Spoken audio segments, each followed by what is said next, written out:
Pernah nggak sih Anda lagi asik-asik ngobrol, terus teman di depan Anda nguap, tiba-tiba Anda ikutan nguap juga? Kenapa ya menguap itu bisa nular banget? Ternyata ini bukan kebetulan loh, ada sains yang super menarik di baliknya. Oke, jadi langsung aja ke pertanyaan utamanya. Kenapa ya rasanya hampir mustahil nahan nguap kalau udah lihat orang lain duluan? Dan yang lebih aneh lagi, bahkan sekarang nih pas saya lagi ngomongin soal menguap, jangan-jangan Anda udah mulai ngerasa pengen nguap juga. Hebat kan? Kuat banget sugestinya. Nah, fenomena ini sebetulnya ada nama ilmiahnya loh, contagious yawning, atau ya menguap menular. Ini adalah sebuah refleks, jadi benar-benar terjadi di luar kendali kita. Oke, sebelum kita lanjut, kita luruskan dulu satu hal yang sering salah kaprah. Menguap yang menular ini ternyata sama sekali nggak ada hubungannya dengan rasa ngantuk atau capek. Ada sesuatu yang jauh lebih dalam di baliknya. Dan ternyata ya, ini bukan cuma kebiasaan manusia loh. Simpanse, anjing, bahkan beberapa jenis monyet juga bisa ketularan nguap. Ini jadi bukti kalau ada sesuatu yang sifatnya sangat mendasar secara biologis yang kita bagi bersama mereka. Nah, fakta bahwa ini terjadi di banyak spesies yang punya kehidupan sosial, itu nunjukin satu hal penting. Ada sebuah mekanisme fundamental yang bekerja di dalam otak sosial kita.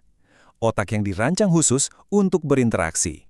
Jadi, apa dong mekanisme tersembunyi ini?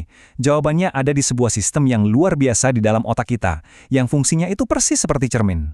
Nah, ini dia kuncinya, mirror neurons atau neuron cermin. Ini tuh sel-sel otak yang super spesial. Tugasnya adalah mencerminkan apa yang kita lihat dilakukan orang lain, seolah-olah otak kita itu lagi latihan melakukan hal yang sama. Cara kerjanya sebenarnya simple banget. Gini nih alurnya. 1. Anda lihat ada orang nguap. 2. Neuron cermin di otak Anda langsung aktif, otomatis. 3. Otak Anda langsung mensimulasikan gerakan itu, dan ya, tanpa disadari, Anda pun ikut menguap.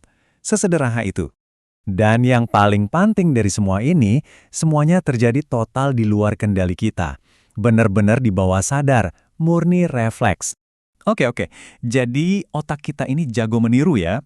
Tapi kenapa? Buat apa? Ternyata mekanisme ini perannya jauh lebih besar dari sekedar ikut-ikutan. Ini adalah dasar dari kemampuan kita untuk berempati. Sistem neuron cermin ini penting banget loh buat kita. Gara-gara sistem inilah, kita bisa belajar hanya dengan melihat orang lain, kita bisa ikut merasakan emosi mereka. Dan yang paling penting, kita bisa membangun ikatan sosial. Nah, ini buktinya jelas banget. Penelitian nunjukin kalau orang yang tingkat empatinya tinggi biasanya lebih gampang ketularan nguap. Sebaliknya, siapa yang nggak gampang ketularan? Anak-anak di bawah 4 tahun, karena empati sosialnya belum matang. Dan juga orang-orang dengan kondisi tertentu yang memang memengaruhi empati mereka. Yuk kita balik lagi sebentar ke dunia hewan. Soalnya hubungan antara nguap menular dan ikatan sosial ini juga kelihatan banget di sana. Ini nih fakta yang keren banget. Seekor anjing ternyata jauh lebih mungkin ketularan nguap dari pemiliknya, orang yang punya ikatan emosional kuat sama dia, daripada dari orang asing. Jelas banget kan, ikatan sosial itu memperkuat respons ini? Jadi, apa nih kesimpulan besarnya dari semua ini? Apa sih yang bisa kita pelajari tentang diri kita cuma dari sebuah kuapan? Coba lihat angka ini, 40-60%. Angka apa ya ini kira-kira?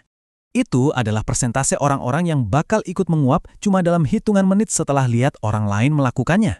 Ini nunjukin betapa umumnya dan kuatnya reaksi bawah sadar ini. Jadi intinya begini, sebuah tindakan yang kelihatannya sepele seperti menguap, itu sebenarnya membuka jendela ke desain paling dasar otak kita. Kita ini terprogram untuk saling terhubung. Koneksi ini tuh dalam banget. Kita bukan cuma meniru gerakan atau ekspresi muka orang lain, kita juga meniru emosi. Bahkan sampai ke level refleks biologis yang paling dasar, tanpa mikir sama sekali. Jadi, lain kali Anda ketularan nguap dari orang lain, coba deh ingat ini. Itu bukan berarti Anda ngantuk. Itu artinya, otak sosial Anda lagi bekerja dengan sempurna. Sebuah tanda kalau otak kita memang dirancang untuk bisa terhubung dan memahami satu sama lain.